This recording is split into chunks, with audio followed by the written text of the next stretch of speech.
and our token men as well, who are here with us.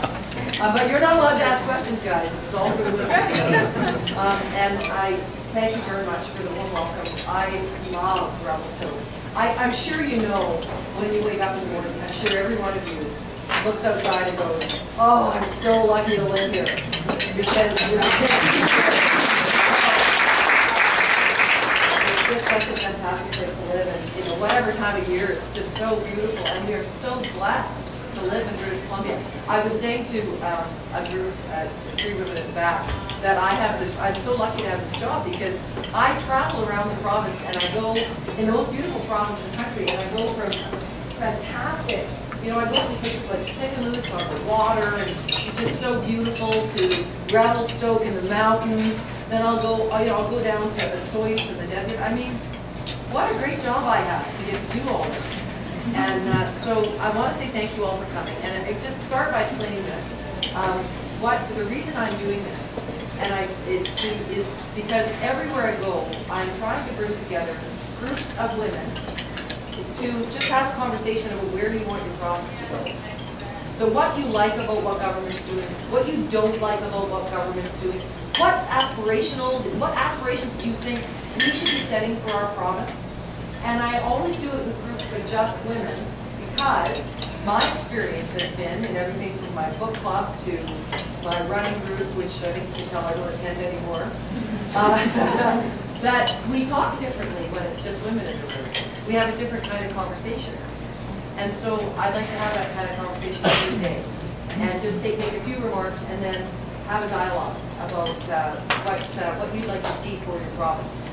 Because the other thing that I recognize wherever I go is that people are often pretty angry at government these days.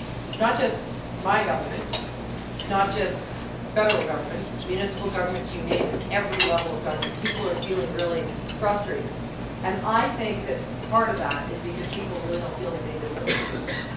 And for our part, I think you look back to the HST as the classic example of people saying, you didn't talk to us, you didn't consult us, you didn't ask us, you didn't seek permission, you didn't explain it, and you didn't listen. And so I think we have some rebuilding to do when it comes to trying to rebuild trust between us. And that's essential if you want a democracy to work. People have to trust that government's going to listen to them.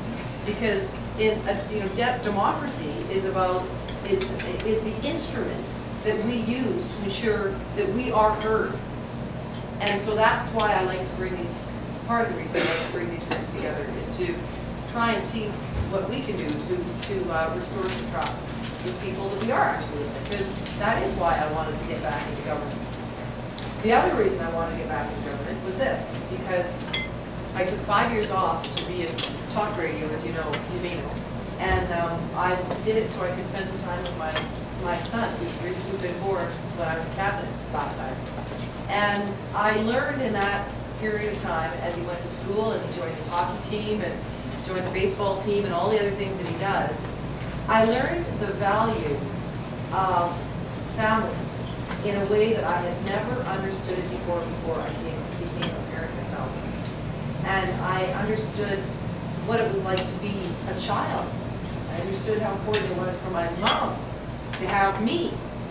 And I understood the value of an extended family, however you define that, in a way that I hadn't before.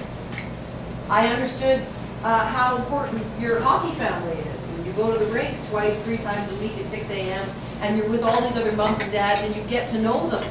And the family of parents at your school that you're working with to fundraise or whatever it is. I came to understand family in a different way.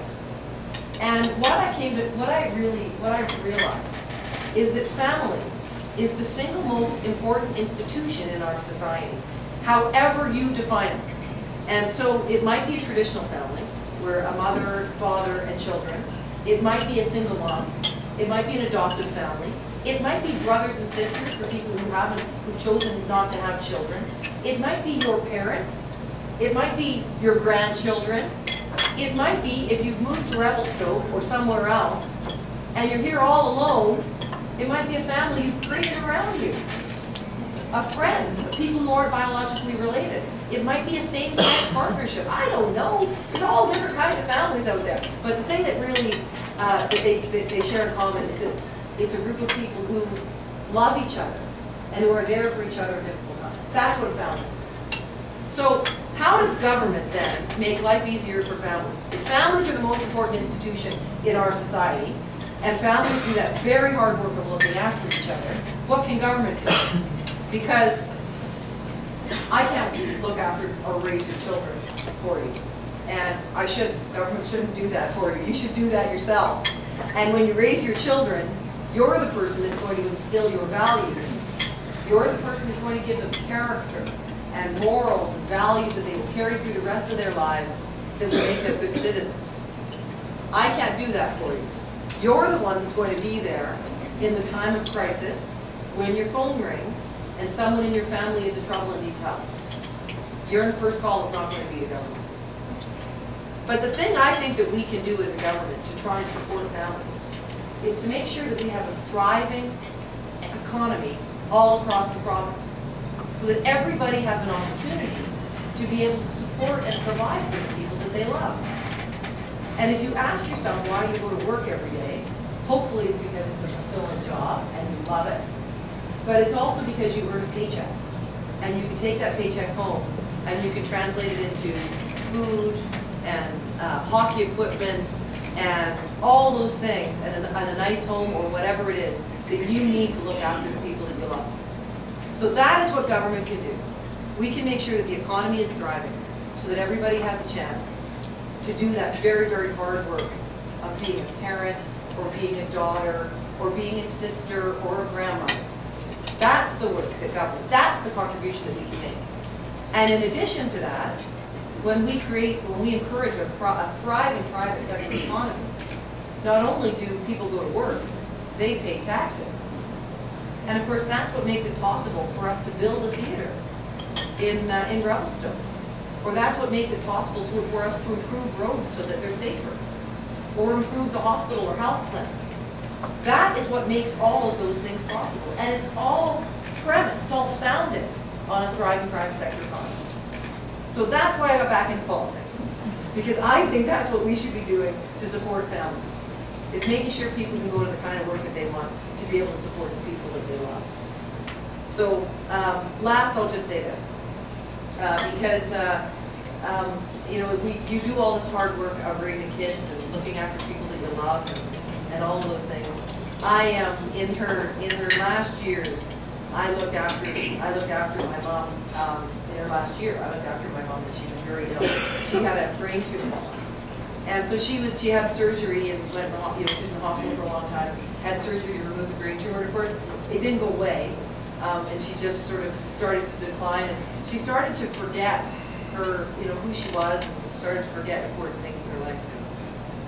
And it was probably the most important period of my life, other than becoming a parent, because you really learn to look at, you really remember what your parents did for you to make your life better. You really think about that.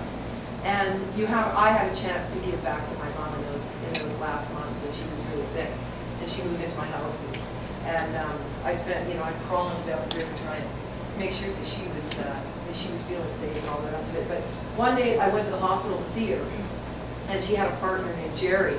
And Jerry's daughter actually lives in Cranbrook. And so I've told this story when I was in Cranbrook a while ago. Jerry would go see my mom, and they were very much in love, and they'd been hoping to get married, both of them a second marriage. And she came in, I came in to see her, and she was losing her memory, and she came, come close, Christy. And I came close, and she said, I have to tell you a secret. The priest, the doctor, he's a very spiritual man, he's also a priest. And you're not going to believe this, but Jerry and I just got married. He officiated at our wedding. And so Jerry and I are husband and wife now. And I said, are you kidding me? Like, you didn't tell me you were getting married? And I can't believe you kept this a secret from me.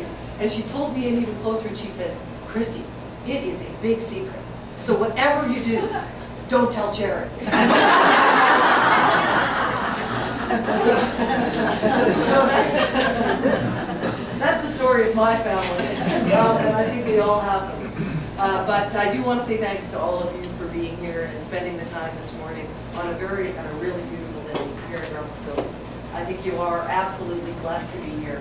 And we are going to do everything we can to try and support your local economy, make sure that families here are able to sustain each other and stay in the community here and find work and training and the things that really make a community a strong one. And I should just finish by saying I was in Sycamoose yesterday and in Salmon Arm, and one of the women that I met with said, Christy, you guys need to do an advertising campaign in Alberta to tell them that they can come down to the Shuswap and Sycamoose. And so we're going to be rolling out that advertising campaign in the next few days, maybe by the end of next week or beginning of next week in Calgary and in Vancouver and in Edmonton, to make sure that people know that they can come here and they'll be welcomed with open arms just as warmly as I have been this morning. So thank you very much, Judy. And I want to just take do one last thing, because we do have another man here. We haven't come up here, Doug. I want to introduce you to Doug Klovchuk.